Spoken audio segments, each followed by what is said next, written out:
Hi, dear Earnest. How have you been to town? Oh, pleasure, pleasure. What else should bring on anywhere? Where have you been last Thursday? In the country. What, uh, what did you do there? Nothing much. Just amusing people. What do you amuse people? No one. Neighbors. Why these cups? Why these cucumber sandwiches? Why such reckless extravagance? Eating as usual, I see, LG. I believe it's mandatory to have snacks at 5 o'clock. Is anyone coming to tea? Mm, Mainly Aunt Augusta and Gwendolyn. How perfectly delightful. That's very well, but I don't think Aunt Augusta will approve your presence. May I ask why? My dear fellow, the way you flirt with Gwendolyn, that's very disgraceful. As bad as Gwendolyn flirts with you. But I love Gwendolyn.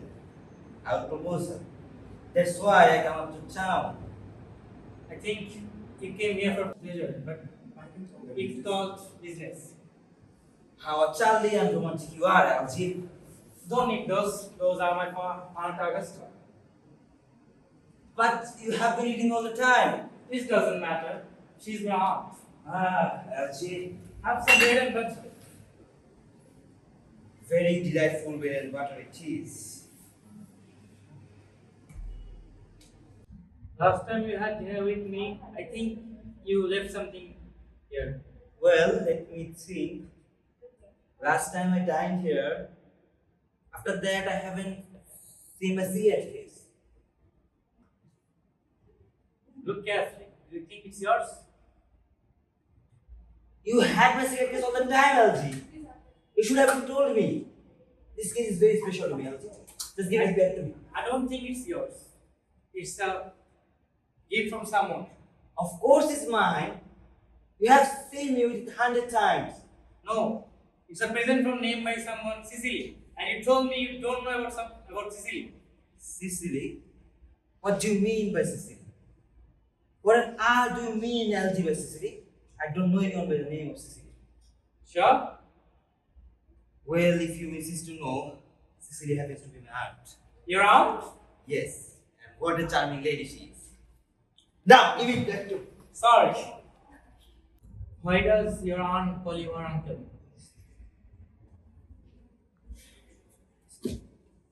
From little Sicily with her fondest love to her dear Uncle Jack. Besides, your name isn't Jack, it's Ernest. Well, it's not Earnest, it's Jack. But you told me you are Ernest. But I see your cards, everything it is Ernest. You have some? Mr. Ernest ordering before they have been? Well, my name is Jack in the country and Ernest in town. Why are Jack in the country, Ernest in town? I'll tell you. At first, you have to give me my cigarette back. Take it and explain it to me. Well, my name is Jack in the country and the cigarette case was given to me as a gift. The late Mr. Thomas Cardew, who made me a guardian to his will to his granddaughter, Miss Cecily Cardew, who lives in my country. That's why she calls me her uncle as a matter of respect. I'd like to meet Sicily. Of course not. I'll make sure you never do. Cecily is very beautiful and she's only 18. Now go, do your task. When someone is a guardian, one must act always morally and ethically on it. But always acting serious and morally isn't good for us happiness and health. That's why to escape from this modern life of responsibility, I invented a troublesome brother named Earnest who lives in town. That's, my dear LG, is the truth, pure and simple. The truth, my friend, is rarely pure but not simple. Besides, I've always suspected you, and by being confirmed secret Bourbonist. I was quite right.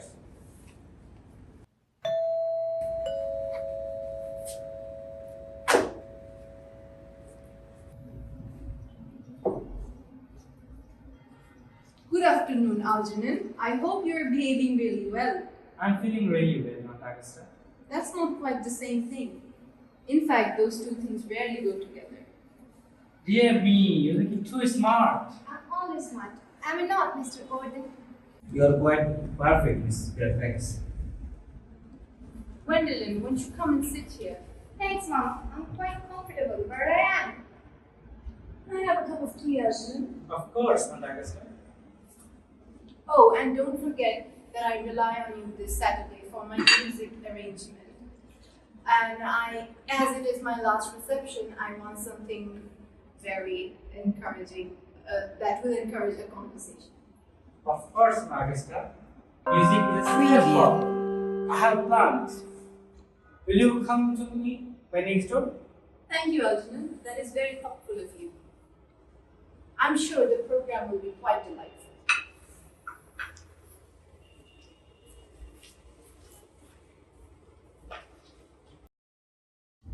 The weather is quite charming, isn't it, Miss Fairfax? Please don't talk about the weather, Mr. Gordon. Whenever someone talks about weather, I always feel that they mean something else, and I feel so nervous then. I do mean something else, Miss Fairfax. I thought that. In fact, I'm always right. Miss Fairfax, ever since I met you, I have admired you more than any girl since I met you. I know all about this. I know you have a special feelings for me. At the time, Algernon mentioned me that he had a friend called Earnest, and that time I meant to love you Do you really love me, Gwendolyn? passionately. Darling, you don't even know how happy you have made me. My own Earnest. But don't you really mean to say that you couldn't love me if my name wasn't Ernest? But you are Earnest.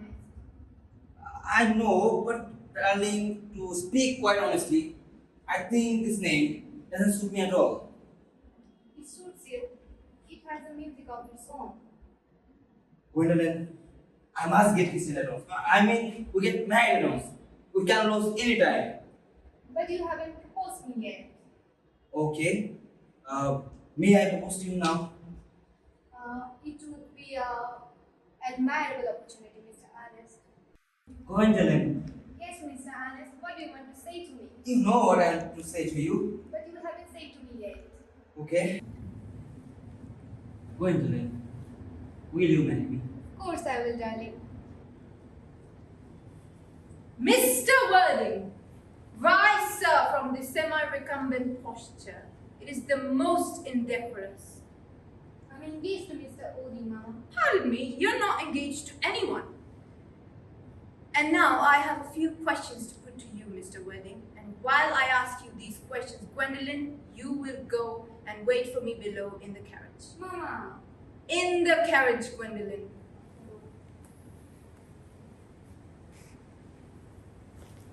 You can take a seat, Mr. Worthing. Thank you, Lady Bracknell. I prefer standing. I feel bound to tell you that you're not in my list of the most eligible young bachelors, but I'm quite ready to put in your name should your answers be what a really affectionate mother requires. How old are you? 29. That's quite a good age to be married at. What is your income? Between 7 and 8,000 a year. In land or in investments? In investments. That is satisfactory. In fact, I have a country house with some land attached to it. I think probably 1,500 acres. You have a townhouse, I hope, because a girl with a simple and unspoiled nature like Gwendolyn is hardly be expected to reside in a country. Are your parents living? I'm sorry to say, Lady Bracknell, I have lost both of my parents. To lose one parent, Mr. Worthing, can be regarded as misfortune, but to lose both of them looks like carelessness. Who was your father? I'm afraid that I can say that, Lady Bracknell. I have said that I have lost both of my parents, but it would be not true to say that my parents have lost me. In fact, I don't know who am I by birth. I was found. Found? Yes, Lady Bracknell. I was found by late Mr. Thomas Cardew, a most generous and charitable persona who have found me in a station. And where did this charitable gentleman find you? In the Victoria Station, in a handbag. A handbag? Yes, Lady Bracknell. I was found in a handbag. A black, big leather handbag with a handle to it. In fact, a very ordinary handbag.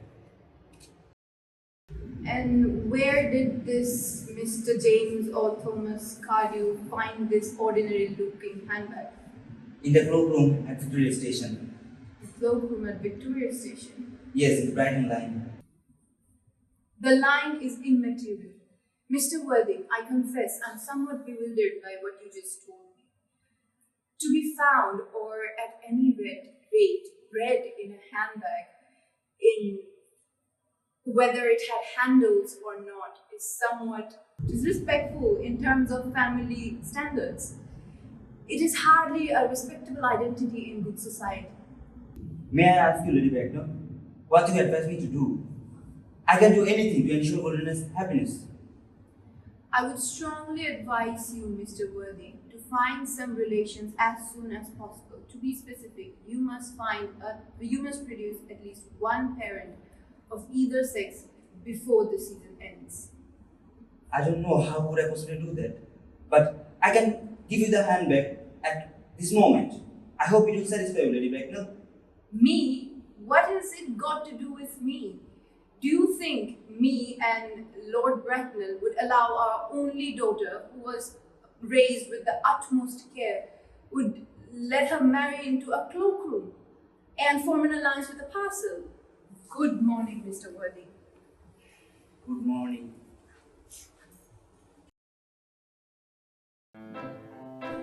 For goodness' sake, stop playing that ghastly tune, Algernon. How idiotic you are. Didn't it go alright, old boy? You didn't mean to say we didn't refuse you. Gwendolyn is as right as Stephen. As far as she is concerned, we are engaged. But her mother is completely unbearable. Never met such a gorgon. Did you say about that your Earnest in town, Jack in the country? My dear fellow, truth isn't the kind of thing that a woman should be told. Have you told her about your brother, Earnest? No, but by the end of the week, I shall have to get rid of him. Have you told her the 18-year-old girl? These are not the kind of thing that don't black out to people as it. Well then, up to your. Angie, can you tie your bag? I want to say something to Mr. Ode. Oh, really? I can't allow this. Angie, you always have this prickly attitude, but you shouldn't have this. Gwendolyn, my own darling.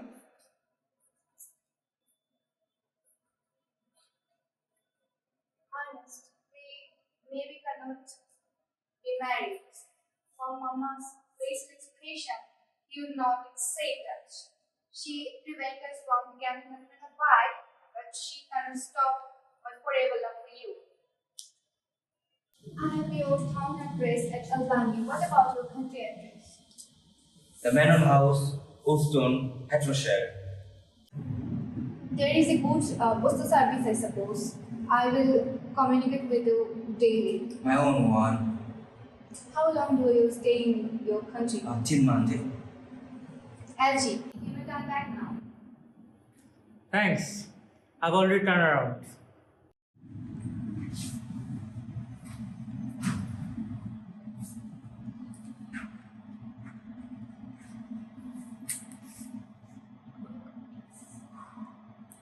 Tomorrow, I'm going Bunbury.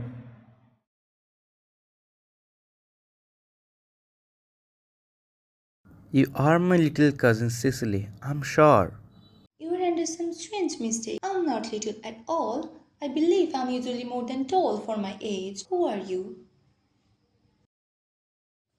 Mr. Earnest Worthing, before the Albany. Uncle Jack's brother? My cousin Ernest, my wicked cousin Ernest. I'm not weak at all. You mustn't think I'm weak. If you are not, then you have certainly been deceiving us all in a very inexcusable manner. I hope you are not leading a double life, pretending to be wicked and being really good all the time. That would be hypocrisy. I'm not reckless at all.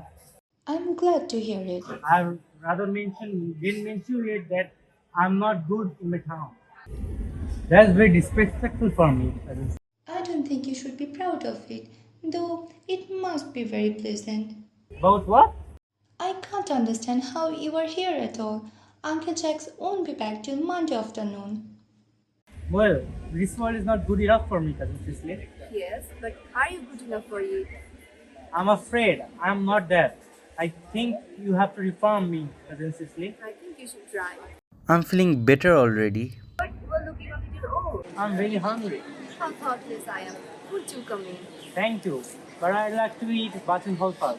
I never eat it before. I like to eat it first. A Martian. I like to have a pink rose. What? If you like a pink rose, Miss Cicely. I don't think it can be right for you to talk with me like that. Miss Prism never said such thing to me. Miss Prism is an old sign lady, I guess. You're the prettiest girl I've ever seen. Miss Prism says all good looks are a snare. There's every man should snare caught in.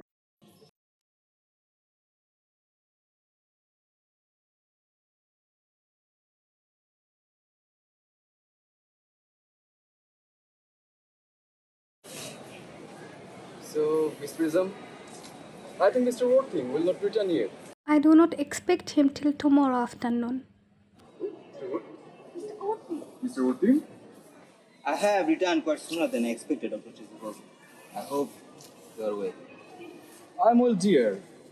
I hope your sadness does not bring anything terrible. My brother, More graceful and extravagance? Your brother Earnest still living a life of pleasure? dead, Your brother Earnest dead? How? quite dead. What a lesson for him. I trust he would be profit by it. Poor Ernest.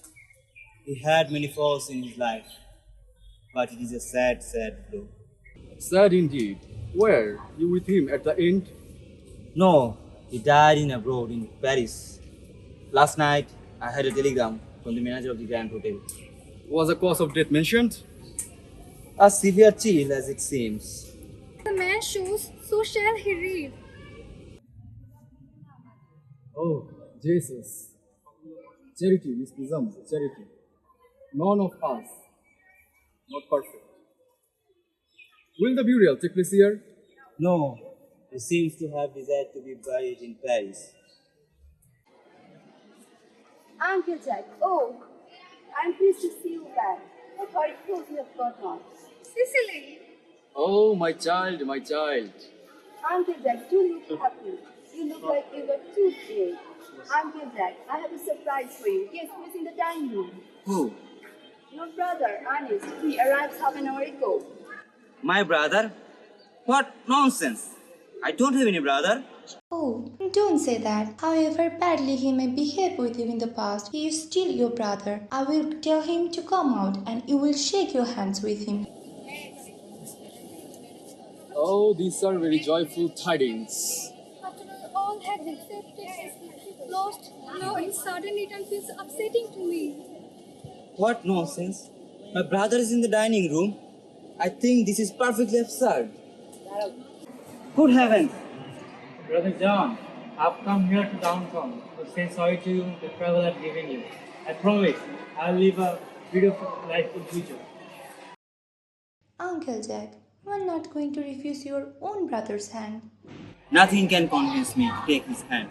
Uncle Jack, if you don't shake your hands with Earnest, I will never forgive you. Never forgive me? Never, never, never. Okay, as you are insisting, this is the last time I shall ever do it. Oh, it's pleasant to see a perfect reconciliation. I think we should leave these two brothers together. Cicely, you will come with us. Certainly, Miss Prism, my little task of reconciliation is over. Oh, dear Cicely, today you have done a beautiful action. I feel very happy. Come on, Miss Prism. We should leave them.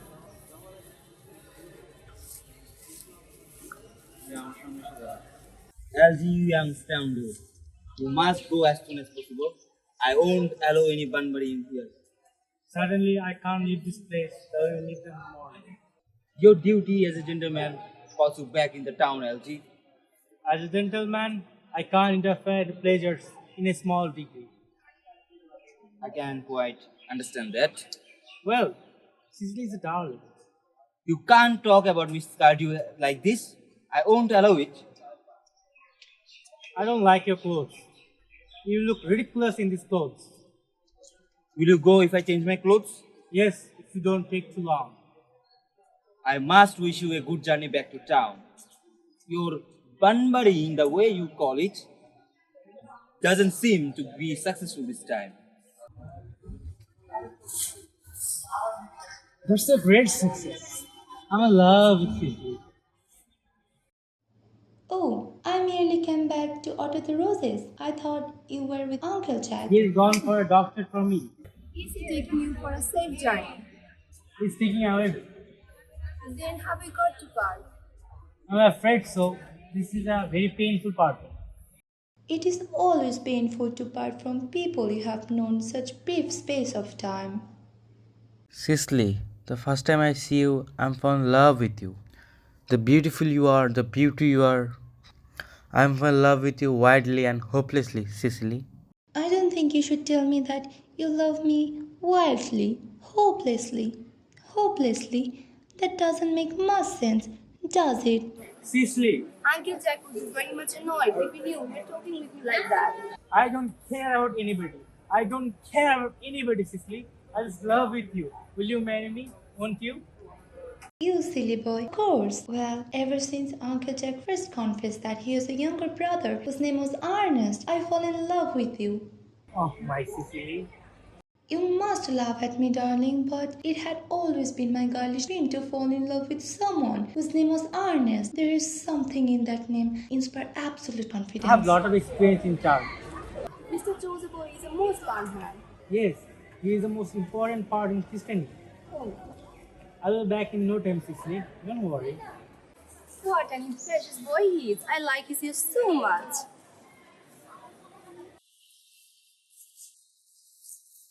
Please let me introduce myself to you. I'm Cicely Cardew. Cicely, Badu, what a sweet name. Something tells me that we are going to be great friends. How nice of you to like me so much, even if we know each other for such a short time. May I call you Cicely? May I not? With pleasure. You will always call me Gwendolyn, won't you? If you wish. Then it's quite settled, isn't it? I hope so. You will wear any short visit, I suppose. No, I wish you. Really? Your mother with your some female relative will be there? No, I have no mother, not even any relation. Indeed. My guardian, with the help of Miss Prison, has the task to look after me. Guardian? I am Mr. Odin's ward. He never mentioned me that he had a word. How secretive. You mean Mr. Earnest Odin? No, Mr. Earnest is not my guardian.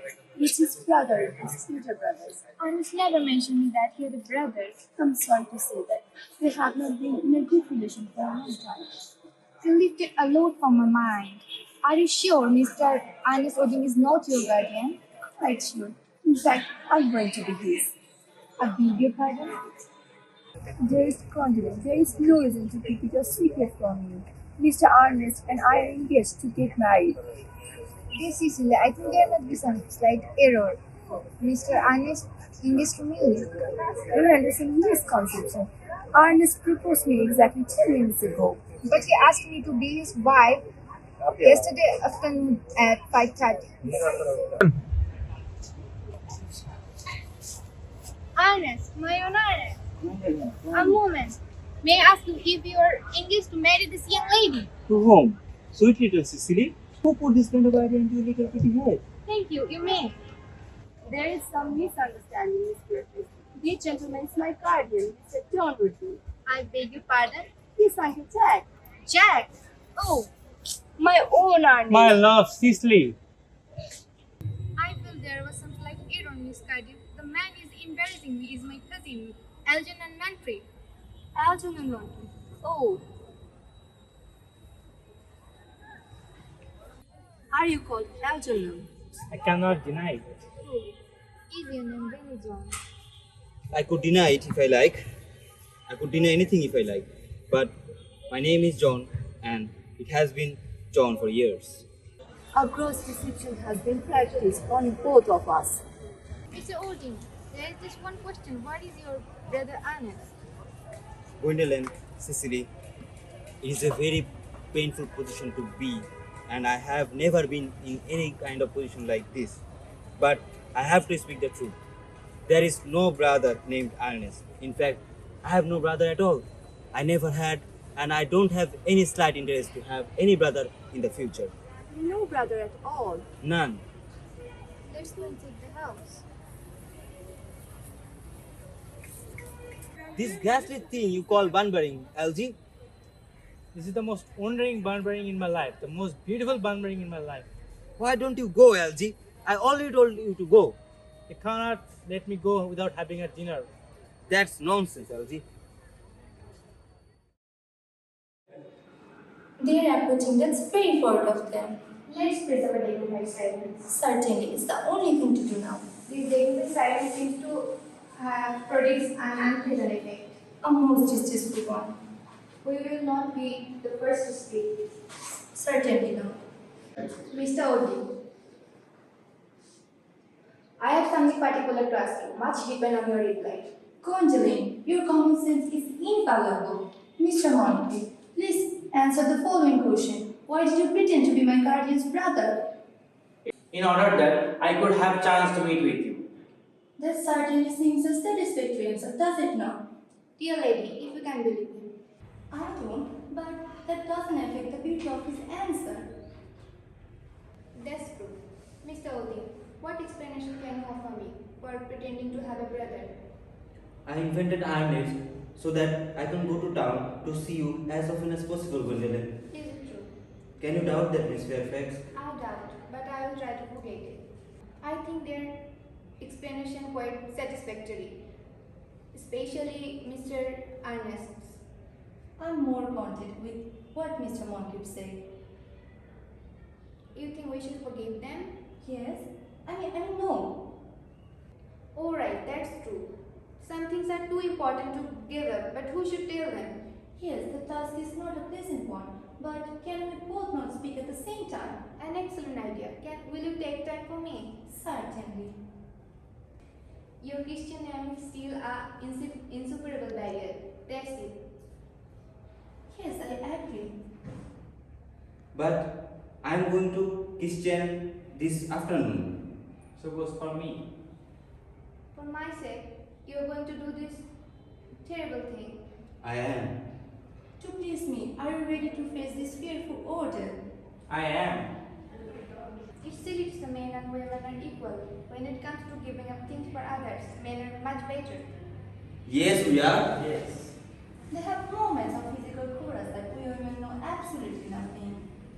Darling, Gwendolyn. Darling Cecily. Gwendolyn, what does this mean? I'm pleased to be married, Mr. Arden. Come here, sit down immediately. Apprised, sir, of my daughter's sudden flight by her trusty maid, I followed her immediately by a luggage train. But of course, you'll clearly understand that all communications between you and my daughter must cease immediately from this moment. Dear Lady Bracknell, I am engaged to be married to Gwendolyn. You are nobody of that regard. As of now, Algernon, Yes, Aunt Agatha. who is this lady who's standing beside you now? That lady is my ward, Lady Bracknell. I want to get married with Cecily Carter. I beg your pardon. Mr. Moncrief and I are engaged to be married, Lady Bracknell. Mr. Worthing, is Miss Cardew anyhow related with any of the larger railway stations in London? I merely require information. Miss Cecily Cardew is the granddaughter of late Thomas Cardew, who lived in 149 Belgrave Square, Carvest Park, and the Sporets. That sounds not unsatisfactory. 3 addresses always inspire confidence, even in tradesmen. But what proof do I have of their authenticity? I have collected all the papers of the time, Lady Bracknell, for your inspection. Gwendolyn, the time approaches for our departure. We do not have a moment to lose. As a matter of fact, Mr. Worthing, I better ask you if Miss Cardew has any little fortune at all. Oh, about 130,000 in funds. Goodbye, Lady Bracknell. So nice to meet you. A moment, Mr. Worthing. 130 pounds? That too, in funds. Miss Cardew seems to be the most attractive lady right now. Algernon, Yes, Aunt Augusta. there are distinct social possibilities in Miss Cardew's profile. The two weak points in our age are its want of principle and its want of profile. Cecily is the most prettiest, dearest, sweetest girl I've ever seen, Aunt Augusta. I want to get married with her. I don't care about anybody. Never speak disrespectfully of the society, Algernon. Only people who cannot get into it talk like that. Well, I suppose I must give my consent to your marriage. Thank you, Aunt Augusta. You may kiss me now, Cecily. Thank you, Lady Bracknell. You may also address me as Aunt Augusta for the future. Thank you, Aunt Augusta. The marriage, I think, should take place sooner, as long engagements give people time to find out about each other's character. Sorry for interrupting you, Lady Bracknell. I am Cecily Cardew's guardian, and I absolutely decline to give consent for this marriage. Sweet child, how old are you? Well, I'm only 18, but I always admit that I'm 20 whenever I'm going to evening parties. Well, it is not much time for you to reach the perfect age. So I don't think your guardian's consent is actually a matter of any importance. Pardon me for interrupting you again, Lady Bracknell, but according to Miss Cecily's grandfather's will, she is not coming to a perfect age until she is 35. Upon what regards, may I ask, are you rejecting Algernon? Algernon is an extremely eligible man. He has nothing, but he looks everything. What more can one desire? I am sorry to speak frankly about your nephew, Lady Bracknell, but to me, I do not approve his moral character. I think he is a hypocrite. A hypocrite? Impossible! My nephew Algernon, he's an Oxonian. To inform you, Lady Bracknell, when I was unavailable here, your nephew entered at my house in the name of Earnest, charmed my ward, ate all the muffins, drank all my wine. I think he is completely dishonest in this matter. Mr. Worthing, after careful consideration, I have decided to completely overlook my nephew's conduct to you. That's so generous of you, Lady Bracknell, but I won't change my decision. I would beg of you to reconsider your decision, Mr. Worthing. My dear Lady Bracknell, the matter is completely at your hand. When you will approve mine and Gwendolyn's marriage, I will happily accept the marriage of Algernon and Cecily. I hope you're quite aware that what you propose is completely out of the question. Then a complete celibacy is what we can look forward to, Lady Bracknell. That is not the destiny I propose for Gwendolyn. But Algernon, of course, can choose for himself. Prism? Come here, Prism. Prism, where is that baby? 28 years ago, you left Lord Bracknell's house in charge of a preambulator that contained a baby of a male sex. Where is that baby, Prism? Lady Bracknell, I feel ashamed to say that I don't know. I wish I did. That morning, I was getting ready to take the baby out in a store roller, but I have a handbag on my other hand. So, in a moment of distraction, I put the baby on the handbag and the 3 volume novels with me. I put this on the store roller. But why did you deposit the handbag, Miss Prism? Do not ask me, Mr. Worthing. Miss Prism, this matter is very important to me. I insist on knowing why did you deposit the handbag? I left the bag in a clock room, one of the largest railway station in London. What railway station? Victoria, the British line. I must go to my room right now. Gwendolyn, wait for me. If you are not so long, I will wait here for you all my life. I am coming very soon. Uncle Jack seems extremely agitated. The noise seems extremely unpleasant. It seems like he was having an argument. I dislike arguments of any kind. They're always vulgar and often convincing. It has stopped now. I wish he would arrive at some conclusion. The waiting is very scary, but I will try.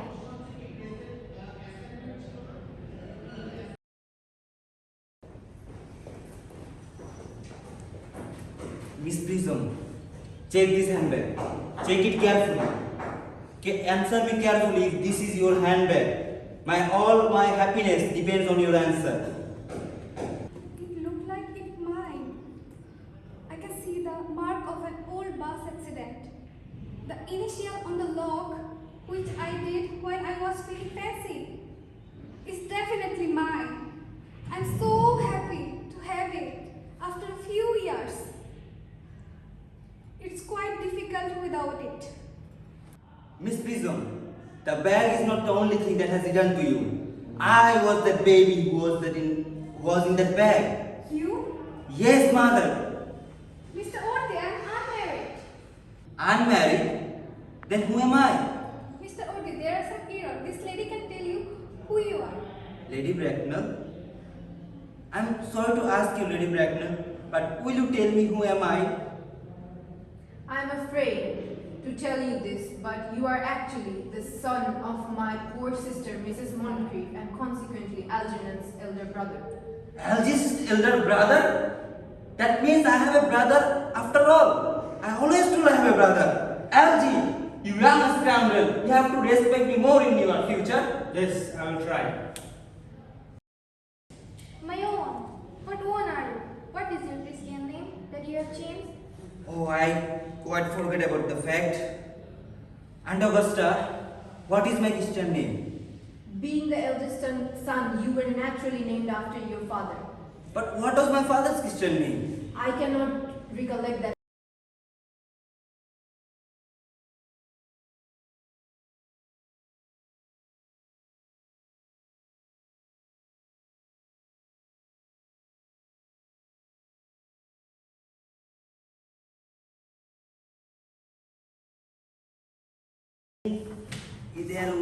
It will be there.